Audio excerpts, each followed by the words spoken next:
একাদশ শ্রেণীর সমাজবিজ্ঞান দ্বিতীয় পত্রের ক্লাসে তোমাদেরকে স্বাগত জানাচ্ছি। সমাজবিজ্ঞান দ্বিতীয় পত্রের আজকের যে বিষয়টি নিয়ে আলোচনা করব তার পাঠ শিরোনাম হচ্ছে বাংলাদেশের গ্রাম সমাজ ও সংস্কৃতির প্রকৃতি ও বৈশিষ্ট্য। বাংলাদেশ মূলত কৃষিপ্রধান দেশ। প্রায় ৬৮,০০০ গ্রামের সমন্বয়ে গঠিত আমাদের এ বাংলাদেশ। বাংলাদেশের বেশিরভাগ মানুষ গ্রামীণ সমাজে বসবাস করে।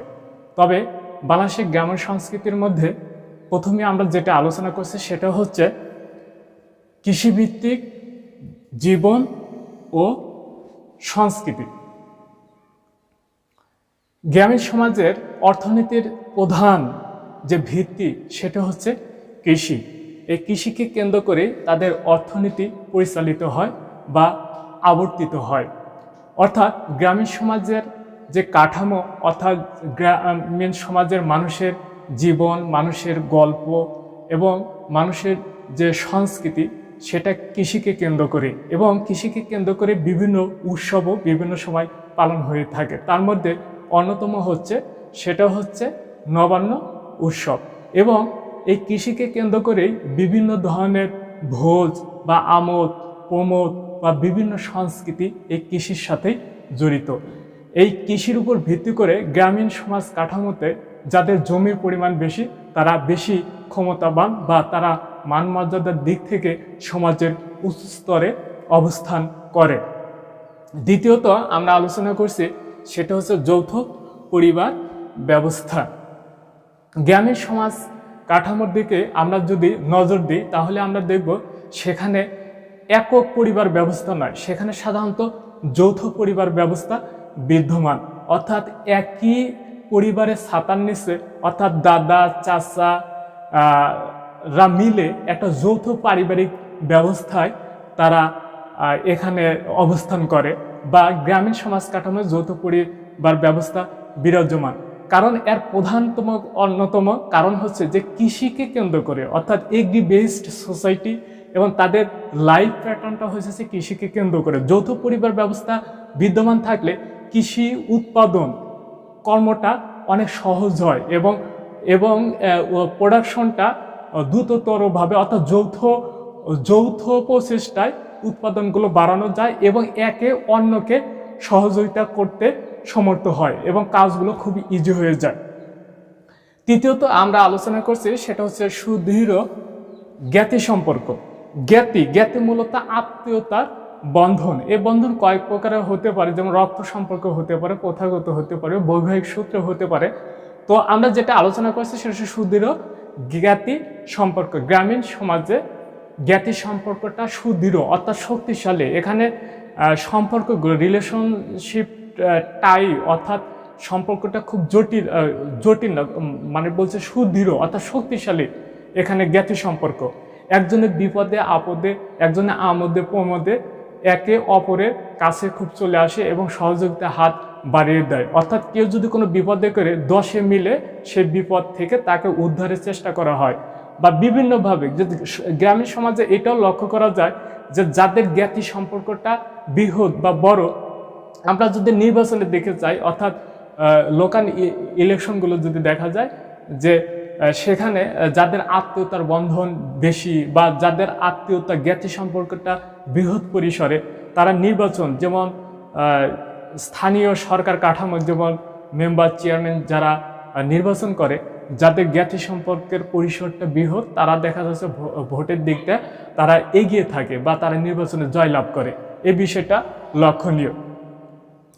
চতুর্থত আমরা আলোচনা করছি সেটা হচ্ছে ভূমি প্রধান সম্পদ। গ্রামীণ সমাজের কাঠামোর দিকে আমরা যদি তাকাই বা সংস্কৃতির দিকে তাকাই তাহলে দেখা যাচ্ছে যে সেখানকার প্রধানতম সম্পদ বা প্রধানতম অবলম্বন সেটা হচ্ছে ভূমি। অর্থাৎ ভূমিকে কেন্দ্র করে, কারণ টোটাল ব্যবস্থাটা যেহেতু এগ্রি বেসড সোসাইটি এবং তাদের কালচার বা লেভেল অফ লাইফ প্যাটার্ন কৃষিকে কেন্দ্র করে, তো সেহেতু ভূমি প্রধান সম্পদ হওয়া এটাই স্বাভাবিক। অর্থাৎ গ্রামীণ সমাজের দেখা যাচ্ছে যে ভূমি প্রধান সম্পদ, অর্থাৎ যোদ্ধা শ্রেণী যাদের জমি পরিমাণ অনেক বেশি, তারা গ্রামীণ সমাজে ক্ষমতাটা বেশি খাটায় বা ক্ষমতার মানদণ্ডে তারা শীর্ষে বা উঁচু স্তরে অবস্থান করে এবং সামাজিকভাবে তারা মর্যাদাবান বা ব্যক্তি হিসাবে সমাজে পরিলক্ষিত হয় এবং তাদেরকে সবাই শ্রদ্ধার সাথে দেখে এই বিষয়টি। পঞ্চমে আমরা যেটা আলোচনা করব সেটা হচ্ছে অল্প মাত্রা শ্রম বিভাজন। শ্রম বিভাজন, ডিভিশন অফ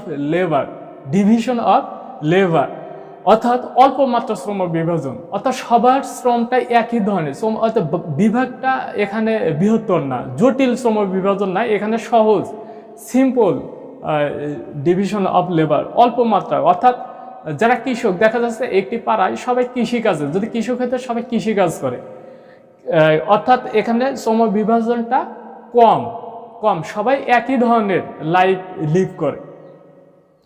সামাজিক স্তরবিন্যাস প্রকট নয়। গ্রামীণ সমাজ কাঠামোর বা গ্রামীণ সমাজ সংস্কৃতির দিকে আমরা যদি চোখ রাখি তাহলে আমরা দেখব সামাজিক স্তরবিন্যাস প্রকট নয়। স্তরবিন্যাস হতে অর্থাৎ ক্ষমতার মানদণ্ডে বা অর্থনৈতিক মানদণ্ডে বা মর্যাদার মানদণ্ডে আমরা যদি কোনো মানুষকে বিভিন্ন স্তরে সাজাই তাহলে সেটাই হচ্ছে স্তরবিন্যাস।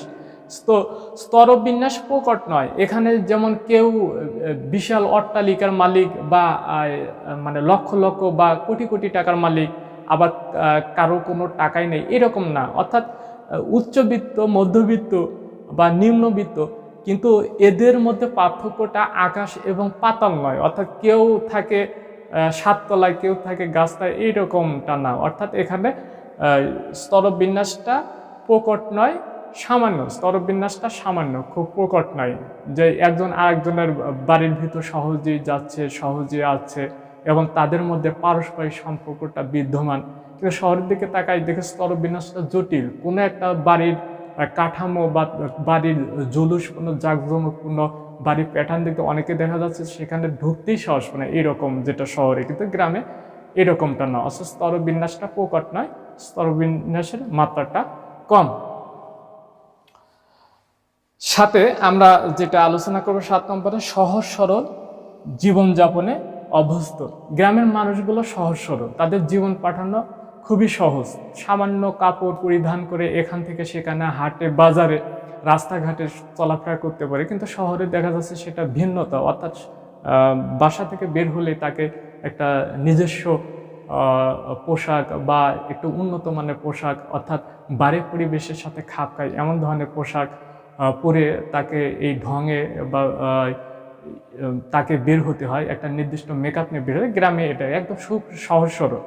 এ কারণে যেমন এ ধরনের একটি গান প্রচলিত আছে, যেমন বাউল আব্দুল করিমের আগে কি সুন্দর দিন কাটাতাম, আগের জীবনগুলো ছিল সহজ সরল, মানে ধনী গরিব, মেম্বার চেয়ারম্যান, ঠিক আছে, হিন্দু মুসলমান সবাই মিলে একত্রে বসবাস, একে অপরের বাড়ির সাথে একটা হৃদ্যতার সম্পর্ক, এ ধরনের সহজ সরল জীবন ব্যবস্থা সেখানে ছিল। এই বিষয়টা। অষ্টম, সেটা হচ্ছে সম্প্রীতি ও সৌহার্দ্যের প্রতীক। গ্রামের মানুষের মধ্যে সম্প্রীতি এবং সৌহার্দ্য, অর্থাৎ তাদের মধ্যে সম্প্রীতি এবং সৌহার্দ্যটা খুব সুন্দর এবং সম্প্রীতি সৌহার্দ্য, সবাই একে একদম প্রীতির বন্ধনে আবদ্ধ, সৌহার্দ্যের বন্ধনে আবদ্ধ। তাদের ভিতরে দেখা যাচ্ছে যে সম্প্রীতির বন্ধনটা এমন যে একজন আরেকজনের কাছে সহজেই তার ভাব প্রকাশ করতে পারে এবং সম্প্রীতির কাতারে একে অপরের সাথে মিলে যায় এবং সৌহার্দ্যর মাত্রাটা এখানে ব্যাপক, এখানে জটিল বা কুটির প্রকৃতির নয় এই বিষয়টা। প্রযুক্তির ব্যবহারে কম মাত্রা, অর্থাৎ গ্রাম সমাজের সংস্কৃতির দিকে আমরা যদি চোখ রাখি তাহলে দেখা যাচ্ছে যে প্রযুক্তি ব্যবহারের মাত্রাটা এখানে কম। শহরে যেমন জীবন কাঠামোতে দেখা যাচ্ছে প্রযুক্তি খুবই আপ টু ডেট। যখন বাজারে কোনো নতুন পণ্য বাজারে আসে তখন দেখা যাচ্ছে যে সবাই হুমড়ি খেয়ে পড়ে সে নতুন পণ্যটা লুফে নেওয়ার জন্য। গ্রাম সমাজে এটা আসতে অনেক দেরি হয় বা কেউ বা এই প্রযুক্তি ব্যবহারের সাথে অভ্যস্ত নয়, ধীরে ধীরে খাপ খাওয়ার চেষ্টা করে, যেটা না হলেই নয় সেটা হয়তো নিয়ে নিচ্ছে। অর্থাৎ প্রযুক্তির ব্যবহারটা কম। এখানে মানুষ যান্ত্রিক না, অর্থাৎ অনেকটাই প্রাকৃতিক ন্যাচারাল লাইফ লিভ করে এটা। অনুন্নত যোগাযোগ ব্যবস্থা। অনুন্নত তো যোগাযোগ ব্যবস্থা, অর্থাৎ শহরে যেমনটা দেখা যায় উন্নত যোগাযোগ ব্যবস্থা, গ্রামের যোগাযোগ ব্যবস্থা খুব একটা উন্নত না। দেখা যাচ্ছে উন্নত এখন হচ্ছে, যেমন আগের রাস্তাঘাট ছিল কাঁচা বা দেখা যাচ্ছে কর্দমাক্ত, বা সামান্য বৃষ্টি হলে পানি জমে থাকে এরকম। এবং একটা গ্রামের সাথে যদি কোনো কারো বাড়ি যদি হাওর এলাকা হয়, দেখা যাচ্ছে যাতায়াতে তাদেরকে নির্ভর করতে হয় নৌকা বা ডিঙ্গি এরকম। আবার দেখা যাচ্ছে যে কারোর বাড়ি যদি চর এলাকা হয়, তাহলে তাদেরকে বিভিন্ন জন্য ইঞ্জিন চালিত নৌকার সাহায্য নিতে হয় এই বিষয়টা। এবং যোগাযোগ ইচ্ছা করলেই, যেমন কেউ অসুস্থ হলে যে সরাসরি বা আধা ঘন্টার মধ্যে বা 1 ঘন্টার মধ্যে তাকে হসপিটালাইজড করা, এটা সম্ভবপর হয়ে ওঠে না এই বিষয়টা। অর্থাৎ যোগাযোগ ব্যবস্থা খুব একটা অনুন্নত না, উন্নত নয়, অর্থাৎ এখানকার যোগাযোগ ব্যবস্থা হচ্ছে অনুন্নত। তারপরে আমরা আলোচনা করছি সেটা হচ্ছে নিরক্ষরতার হার বেশি এবং উচ্চশিক্ষার হার কম। এটা স্বাভাবিকভাবে গ্রামীণ অঞ্চলে দেখা যাচ্ছে যে গ্রামীণ সমাজ কাঠামোর সংস্কৃতিতে শিক্ষার দিককে যদি আমরা খেয়াল রাখি, তাহলে নিরক্ষরতার হার এখানে বেশি এবং উচ্চশিক্ষার হার কম। উচ্চশিক্ষা বলতে এখানে দেখা যাচ্ছে যে গ্র্যাজুয়েশন কমপ্লিট করা, অর্থাৎ ডিগ্রি পাস, MA পাস বা তারপরে MPhil, PhD এ ধরনের লোকের সংখ্যা এখানে কম, অর্থাৎ উচ্চশিক্ষার হার কম। আর নিরক্ষরতার হার বেশি, অর্থাৎ অক্ষর জ্ঞান নেই বললেই চলে, এমন লোকের সংখ্যা এখানে বাস করে। অর্থাৎ যারা সাধারণ খেটে খাওয়া মানুষ, যারা জমিতে শ্রম দেয়, অর্থাৎ যারা দিন আনে দিন খায়, কৃষিকাজ করে, তারা শিক্ষা দীক্ষার প্রতি তাদের অনাগ্রহ থাকার কারণে, তারা কৃষিতে বেশি শ্রম দেওয়ার কারণে তারা শিক্ষিত হতে পারেনি, বা তাদের ছেলে মেয়েদেরকেও যেহেতু জমিতে যৌথ শ্রম দিতে হয়, অর্থাৎ যৌথ পরিবার ব্যবস্থায় গ্রামীণ সমাজ সংস্কৃতিতে দেখা যাচ্ছে যে ভূমি হতেছে প্রধান অবলম্বন, এবং ভূমিতে যখন কোনো চারা রোপণ করা হয়, তখন দেখা যাচ্ছে একাকী সম্ভবপর হয় না, এখানে অনেক শ্রমের প্রয়োজন হয়। এই কারণে দেখা যাচ্ছে যে একজন কৃষকের সন্তান তার ছেলেকে সঙ্গে নিয়েই, অর্থাৎ নিরক্ষরতার অর্থাৎ শিক্ষার প্রতি আগ্রহ তেমনটা দেখা যায় না, তাদেরকেও কৃষিকাজের সাথেই সংশ্লিষ্ট করে নিচ্ছে বা যুক্ত করে নিচ্ছে এইরকম। 12 সর্বশেষে যেটা আলোচনা করেছে সেটা হচ্ছে রক্ষণশীল মনোভাব। গ্রামীণ সমাজের মানুষের মধ্যে রক্ষণশীল মনোভাবটা প্রকট। রক্ষণশীল বলতে যে তাদের বাপ দাদা বা তাদের পিতামহ বা প্রপিতামহ যারা ছিলেন, তারা যেই ঐতিহ্য, যে রীতিনীতি লালন বা পালন করতেন, পরবর্তী প্রজন্ম সেটাই ধরে রাখার চেষ্টা করে। অর্থাৎ রক্ষণশীল মনোভাবটা এখানে প্রকট বা প্রবল এখানে গ্রামীণ সমাজ কাঠামোর সংস্কৃতিতে। এই বিষয়গুলো লক্ষণীয় বা আমরা এগুলো সাধারণত দেখি। এবার আমরা যে বিষয়টি আলোচনা করব সেটা হচ্ছে বাংলাদেশের শহরের সমাজ ও সংস্কৃতির প্রকৃতি ও বৈশিষ্ট্য।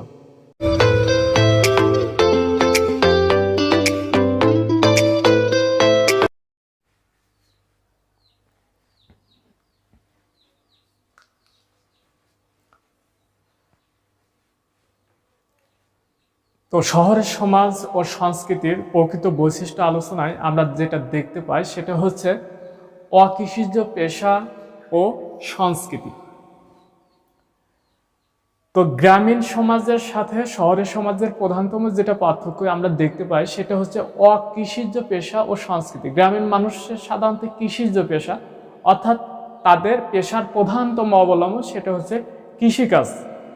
তো শহরে মানুষ কেউ কৃষিকাজ করে না, শহরের মানুষ কেউ কৃষিকাজ করে না। এই কারণে বলা হচ্ছে শহরের সমাজ ও সংস্কৃতিতে যেটা হাইলাইট হচ্ছে সেটা হচ্ছে অকৃষিজ পেশা ও সংস্কৃতি। শহরের মানুষগুলো কৃষি ছাড়া অন্যান্য বৈচিত্র্যময় বিভিন্ন পেশার সাথে জড়িত। কেউ ইঞ্জিনিয়ার, কেউ ডাক্তার, বা কেউ ভ্যান চালক বা রিক্সা চালক, বা কেউ দোকানদার বা ব্যবসায়ী, বিভিন্ন ধরনের পেশাজীবী মানুষ শহরে বসবাস করে এবং তাদের সংস্কৃতি বৈচিত্র্যময়। যৌথ পরিবার ব্যবস্থা অনুপস্থিত। শহরের সমাজ সংস্কৃতির দিকে আমরা খেয়াল রাখলে যেটা দেখতে পাই সেটা হচ্ছে যে যৌথ পরিবার ব্যবস্থা অনুপস্থিত। গ্রাম সমাজে দেখা যাচ্ছে যে যৌথ পরিবার ব্যবস্থা বিদ্যমান, আর সবাই একত্রে থাকে। এখানে বাপ চাচারা মিলে একত্রে একই ঘরে বা একই বাসস্থানে থেকে সবাই একই ধরনের কর্মর সাথে জড়িত থাকে বা একে অপরকে হেল্প করে। কিন্তু শহরে দেখা যাচ্ছে যে যৌথ পরিবার ব্যবস্থা অনুপস্থিত। এখানে সাধারণত যেটা দেখা যায় যে একক পরিবার ব্যবস্থা দেখা যায়। একক পরিবার অর্থাৎ এখানে বাবা মা ভাই বোন এদেরকে নিয়েই সাধারণত থাকে, একক পরিবার দেখা যায়। অর্থাৎ যৌথ পরিবার ব্যবস্থা অনুপস্থিত, অর্থাৎ একক পরিবার ব্যবস্থা এখানে উপস্থিত। জনসংখ্যার ঘনত্ব অনেক বেশি। গ্রামীণ সমাজের দিকে তাকালে দেখা যায় যে সেখানে জনসংখ্যার ঘনত্ব খুব একটা বেশি না, কিন্তু শহরের জনসংখ্যার ঘনত্ব অনেক বেশি। আবার দেখা যাচ্ছে যেগুলো সিটি কর্পোরেশন বা যেগুলো মানে শহরগুলো দেখা যাচ্ছে শিল্প প্রধান, শিল্প কারখানা যেখানে বিদ্যমান, সেখানে জনসংখ্যার ঘনত্ব আরও বেশি। তার প্রধানতম উদাহরণ হচ্ছে যেমন ঢাকা। যেমন ঢাকা বাংলাদেশের রাজধানী, ঢাকা বাংলাদেশের কেন্দ্র, সব কিছু মিলে এবং যতগুলো মিল কলকারখানা রয়েছে বেশিরভাগই এই মিল কলকারখানাগুলো অবস্থান বা হেড অফিস সব দিক দিয়ে ঢাকাতে। এই কারণে সেখানে জনসংখ্যার ঘনত্ব আরও বেশি। তো আমরা যেটা শহরের সমাজ সংস্কৃতির দিকে খেয়াল রাখলে বা এদিকে দৃষ্টিপাত করলে যেটা দেখতে পাই যে জনসংখ্যার ঘনত্ব শহরে অনেক বেশি। জ্ঞাতি সম্পর্ক অর্থাৎ জ্ঞাতি সম্পর্কের বন্ধন হবে এখানে। জ্ঞাতি সম্পর্কের বন্ধন সুদৃঢ় নয়, অর্থাৎ শহরের সমাজে জ্ঞাতি সম্পর্কের বন্ধনটা সুদৃঢ় নয়, অর্থাৎ জ্ঞাতি সম্পর্কের বন্ধনটা একটু স্মুথলি অর্থাৎ টাইটটা অর্থাৎ কিনশিপ রিলেশন টাইটটা মানে খুব শক্তিশালী না, সুদৃঢ় না। অর্থাৎ এখানে আত্মতার বন্ধনের গুরুত্ব খুব একটা বেশি না। এখানে মানুষ সাধারণত বিপদে আপদে যেটার উপর নির্ভর করে, প্রশাসনের উপর সাধারণত নির্ভর করে। এটাই হতেছে প্রধানতম শহরের সংস্কৃতির অন্যতম একটা দিক। ব্যক্তি স্বাতন্ত্র্যবাদী মনোভাব ও ব্যক্তি স্বাধীনতা, অর্থাৎ সামাজিক, অর্থনৈতিক, সমাজনীতি, রাজনীতি, শিক্ষানীতি সব কিছুতে এখানে স্ব মতামত, স্ব চিন্তা ভাবনা এবং এই বিষয়গুলো নিয়ে এখানকার নাগরিক অর্থাৎ নাগরিক অধিকার, তাদের মনোভাব, এগুলো শহরের মানুষেরা খুবই সচেতন এবং যে কোনো বিষয় নিয়ে তারা খুব সচেতন এবং তারা নিজের মতামত প্রকাশ করতে চায়। অর্থাৎ কারো চাপিয়ে দেওয়া মতামত উপর নির্ভর করে না, নিজের মতামত দিয়ে তারা বুদ্ধি বিবেচনা এবং তাদের সচেতন নাগরিক হিসাবে গড়ে ওঠা বিভিন্ন পন্থাগুলো দেখে তারা শিখে সেভাবে চলার চেষ্টা করে। অর্থাৎ শহরের মানুষের মধ্যে ব্যক্তি স্বাতন্ত্র্যবাদী, অর্থাৎ একজন ব্যক্তির যে নিজস্ব একটা মতামত মানে অর্থাৎ নিজস্ব ইচ্ছা বা মত প্রকাশের স্বাধীনতা, এগুলো ভোগ করে থাকে শহরের সংস্কৃতি অর্থাৎ শহরের মানুষেরা। জটিল শ্রম বিভাজন, ডিভিশন অফ লেবার এখানে জটিল মানে প্রকট। এখানে দেখা যাচ্ছে যেমন গ্রামীণ সমাজে দেখা যায় একটা কৃষি যদি অর্থনীতি হয়, কৃষিতে দেখা যায় সবাই একই ধরনের কৃষিকাজ করে, আবার একটা লোকে অনেকগুলো কাজ করে। যে একজন ধান কাটে, সে আবার ধান ঘরে তোলার জন্য বিভিন্ন ধরনের যে আয়োজন অর্থাৎ বিভিন্ন বিষয়গুলো, ধান ওঠানো, ধান ঝাড়া বা ধান শুকানো একজন ব্যক্তি করতে পারে। কিন্তু শহরে দেখা যাচ্ছে যেমন সামান্য আমরা যদি একটা ইন্ডাস্ট্রি অর্থাৎ একটা ফ্যাক্টরি, গার্মেন্টস ফ্যাক্টরির দিকে তাকাই, যে হয়তো দেখা যাচ্ছে শার্টের বুতাম লাগায়, সে সারা জীবন বুতামই লাগায়। যে একটা শার্ট পিস কাটে অর্থাৎ কাটিং মেকার, সে শুধু কাটে। যে ওয়াশ করে দেখা যাচ্ছে যে শুধু ওয়াশই করে থাকে, বা যে আয়রন ম্যান যে কাপড় ইস্ত্রি করে দেখা যাচ্ছে সে শুধু সেটাই করে। সব কিছু এখানে মূল কথা হচ্ছে এটাই শ্রম বিভাজন। একজন ব্যক্তি যে কাজ করে যেটার সাথে অন্য কোনো মিল নাই। শহরে দেখা যাচ্ছে কেউ রিক্সা চালক, কেউ ভ্যান চালক, কেউ ড্রাইভার বা কেউ ট্যাক্সি চালক, কেউ ডাক্তার, কেউ ইঞ্জিনিয়ার, বিভিন্ন ধরনের পেশাজীবী মানুষগুলো শহরে কাজের সাথে সংশ্লিষ্ট বা যুক্ত, কিন্তু গ্রামের মানুষগুলো অর্থাৎ শ্রম বিভাজনটা কম এবং তারা একই ধরনের কাজের সাথে সংশ্লিষ্ট, একই ধরনের কাজ করে গ্রামের মানুষ, কিন্তু শহরের মানুষ একই ধরনের কাজ করে না। এখানে পেশা বৈচিত্র্যময় আছে, এখানে জটিল শ্রম বিভাজন রয়েছে।